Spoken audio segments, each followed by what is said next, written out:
ब्रह्मा जी का पुष्कर तीर्थ में यज्ञ करना। भीष्म जी ने पुलस्त मुनि से पूछा कि लोक कर्ता ब्रह्मा जी ने किस काल में यज्ञ करने का प्रारंभ किया था, वह आप हमसे वर्णन करें। जिनको ब्रह्मा जी ने ऋतुज कल्पित किया था, वे किस किस नाम के थे? वह उन महात्मा ने उन लोगों को दक्षिणा कौन सी दी थी? जैसा ये वृतांत हुआ हो, वह जिस तरह का हो, वैसा तुम हमसे कहो।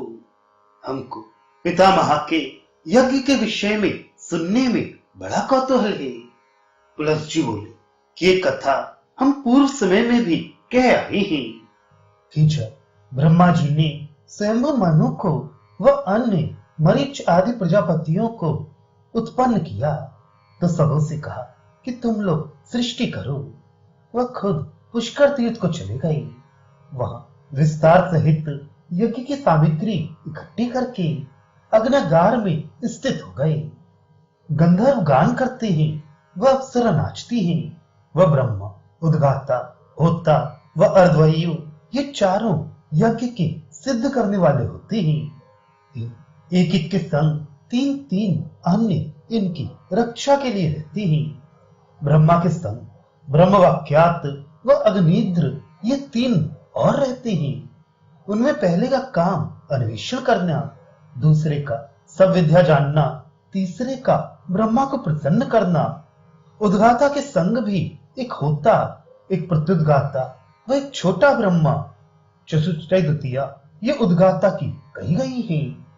होता मैत्रा वरुण के ही तरह से अच्छा वाक चौथा, ग्रावस्तु तृतीय, चतुष्टय अर्धवायु प्रतिष्ठाता, नेता उन्नेता चतुर्थी चतुष्टय कही गई है। हे भीष्म, बस वेद चिंतकों ने ये 16 ऋतुज कही है। ब्रह्मा जी ने यज्ञ 360 बनाए हैं। इन सब यज्ञों में प्रायः 16 ब्राह्मण होते हैं। कोई कोई कहते हैं कि सब यज्ञों में 3 सामवेदी ब्राह्मण सदस्य चाहिए, वह 10 अर्धवायु चाहिए। पर ब्रह्मा जी ने अपने यज्ञ में नारद को तो ब्रह्मा बनाया, वह गौतम को छागिक बनाया, देवगर्भ को तपोभाग बनाया, वह देवल को अग्निद्र बनाया, बृहस्पति जी को उद्गाता बनाया, वह प्रस्थाता उलह जी को बनाया, प्रत्यहंता नारायण मुनि को बनाया, वह दूसरे ब्रह्मा अत्रि को बनाया, भृगु को होता व वशिष्ठ को मैत्र बनाया। अच्छा वक क्रतु हुए, वह च्यवन ग्राह बने। पुलस्त जी को अर्धवायु व शिवी प्रस्थिता किए गए। बृहस्पति निष्ठा व उन्निष्ठा संशया पर हुए। धर्म जी वहां सदस्य हुए। उनके पुत्र पौत्र आदि भी सब सदस्य हुए।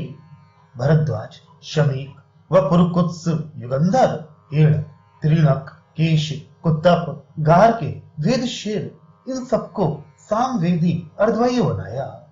कण्वादिक, तदगढ़ और मार्कंडेय पुत्र पौत्र व शिष्यों व बांधवों समेत वह सब ब्रह्मपुत्र अपने अपने पुत्रादिकों समेत दिन रात्रि वहां कर्म करती थी। एक मनवंतर भर यह यज्ञ बराबर होता रहा। उसके पीछे यज्ञांत स्नान हुआ। दक्षिण दिशा तो ब्रह्मा को दक्षिणा में दी गई, वह पूर्व दिशा होता को, पश्चिम दिशा अर्धवायु को व उत्तर दिशा उद्गाता को। इस प्रकार सब तीनों लोक सब ब्राह्मण को ही ब्रह्मा जी ने दे दिए।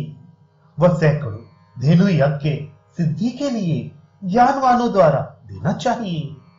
उनमें यज्ञ में सब पदार्थ ले आने वालों को तो 52 व दूसरे स्थान वालों को 24 दी गई। तीसरों को 16 व 12 अग्निद्र को दी गई। वह इसी गिनती के अनुसार सबको ग्रामदासी, अजा आदि दिए गए। वह यज्ञांत स्नान के पीछे सहस्त्र ब्राह्मणों को भोजन दिया गया। स्वयंभू जी ने कहा है कि यहाँ पर सर्वस्व दान यजमान को देना चाहिए। अर्धवाइयों को व सदस्यों को उनकी इच्छा के अनुकूल दान देना चाहिए। इसलिए सब सामग्री वहां देने के लिए इकट्ठी की गई। विष्णु भगवान को बुलाकर ब्रह्मा जी ने आनंद सहित कहा कि हे सूर्य, आप जाकर प्रसन्न कराकर सावित्री को यहाँ बुला लाएं। तुम्हारे जाने पर सुंदर मुख वाली सावित्री कोप न करेगी। वह उससे विशेष करके विनय सहित स्निग्ध वचनों से आप बड़े मधुरभाषी हैं, क्योंकि आपकी जिह्वा से अमृत स्राव हुआ करता है। इससे ऐसा कोई त्रिलोकी में नहीं दिखाई देता जो आपका वचन न माने। इससे गंधर्वों के संग जाकर हमारी प्रिया को ले आओ। आपके प्रसन्न कराने से हमारे ऊपर हमारी प्रिया संतुष्ट हो जाएगी, कोप ना करेगी। इस विषय में विलंब ना करना चाहिए। हे माधव, शीघ्र ही जाइए। वह आपके आगे आगे लक्ष्मी भी सावित्री के घर को जाए। प्रथम वे पहुंचे, फिर आप। बस उनके पीछे ही पीछे तुम वहां पहुंचकर हमारी प्रिया को समझाओ। एकांत में कहना कि हे देवी, तुमको ऐसा अप्रिय कार्य ना करना चाहिए, किंतु हे सुंदरी, तुम्हारे मुख को देखते वे सदा रहते ही। इस प्रकार बहुत से मधुर वचन कह कहकर प्रसन्न करना चाहिए, जिसमें हमारी प्रिया संतुष्ट हो। इस प्रकार लोककर्ता ब्रह्मा जी ने जब कहा, तब अतिवेग से श्री विष्णु भगवान सावित्री के समीप को गए। पत्नी सहित आते हुए श्री केशव जी को दूर ही से देखकर सावित्री जी उठकर खड़ी हो गई। वह श्री हरि ने प्रणाम किया। हे ब्रह्म पत्नी, हे देवी, तुम्हें नमस्कार है, क्योंकि तुम्हारे नमस्कार करने से सब जन पापों से छूट जाते हैं। तुम महाभाग्यवती पतिव्रता हो। इससे ब्रह्मा जी के मन में सदा निवास करती हो। वह रात्रि दिन वे तुम्हारी चिंतना करते हैं। वह तुम्हारी प्रसन्नता चाहते हैं। अपनी सखी भृगु की कन्या लक्ष्मी से भी पूछ लो। यदि इनके वचन में श्रद्धा हो तो चलिए, वह हमारे वचनों का भी जो विश्वास हो तो चलिए, विलंब ना कीजिए। ऐसा कहकर विष्णु भगवान सावित्री जी के दोनों चरण अपने दोनों हाथों से छूकर बोले कि हे देवी, तुम्हें नमस्कार करते ही, अब क्षमा करो। हे जगत वंदे, हे जगत माता, तुम्हें प्रणाम करते ही। ये दशा देख सावित्री जी ने अपने चरण सिकोड़ लिए। वह विष्णु भगवान के हाथ अपने दोनों हाथों से पकड़ लिए। वह तो भी प्रणाम करते ही रहे। तब ऐसे श्री हरि से बोली कि अच्युत, मैंने सब क्रोध आदि क्षमा किया। वह बस ये लक्ष्मी सदा तुम्हारे हृदय में निवास करेंगी। बिना तुम्हारे अन्यत्र किसी प्रकार से इसकी प्रीत ना होगी। भृगु की पत्नी में ये तुम्हारी पत्नी उत्पन्न हुई है। देवता व दैत्य दोनों समुद्र से पैदा हुए हैं, परंतु जहां भगवान है वहां ही ये भी जन्म लेती है। जहां वैकुंठ आदि में आप देवरूपी रहेंगे, वहां यह देवरूपिणी रहेगी।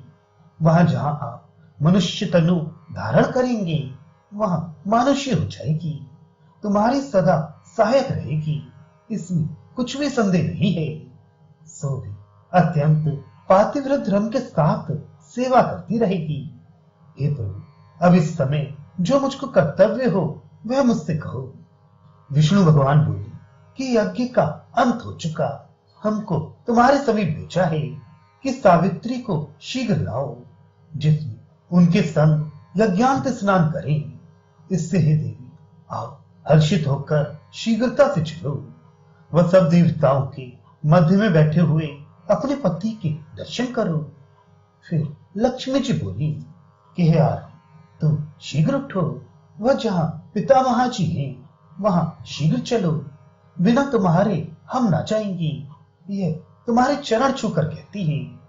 उठ के लक्ष्मी जी ने दाहिना हाथ अपने दाहिने हाथ से पकड़ लिया। यहाँ ब्रह्मा जी ने सावित्री के आने में विलंब जानकर समीप बैठे हुए महादेव से कहा, हे देवभूषण, इस गौरी पार्वती के साथ तुम भी वहां जाओ।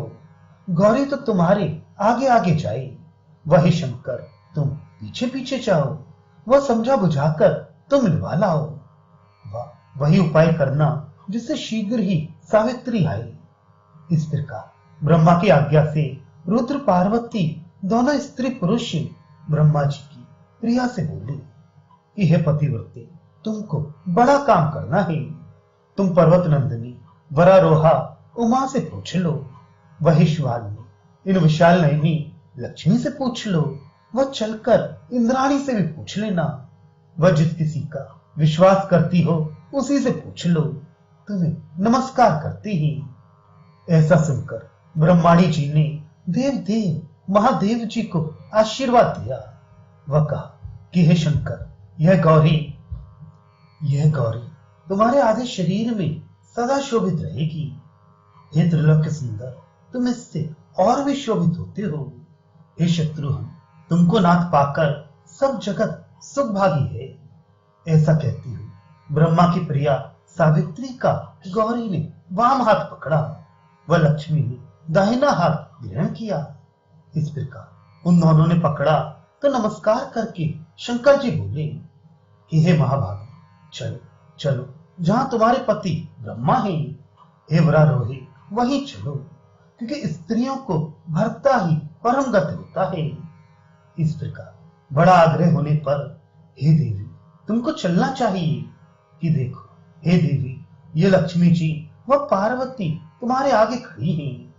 इन लक्ष्मी के कहने से वह हम दोनों के कहने से चलो। हे ब्रह्मा प्रिय, तुमको इन सबों का मान भंग न करना चाहिए। हम लोगों की प्रार्थना से हर्षित होकर वहां चलो। पार्वती बोली, मैं तुम्हारी प्रिय हूं, तुम भी यही कहा करती हो। लक्ष्मी जी और मैं दोनों तुम्हारे हाथ पकड़े हैं, इससे आइए चलिए। हे महाभागी, जहां तुम्हारे पति हैं। उस समय लक्ष्मी और पार्वती जी ने अपने बीच में कर लिया और विष्णु व महादेव व इंद्रादिक देवता आगे हुए।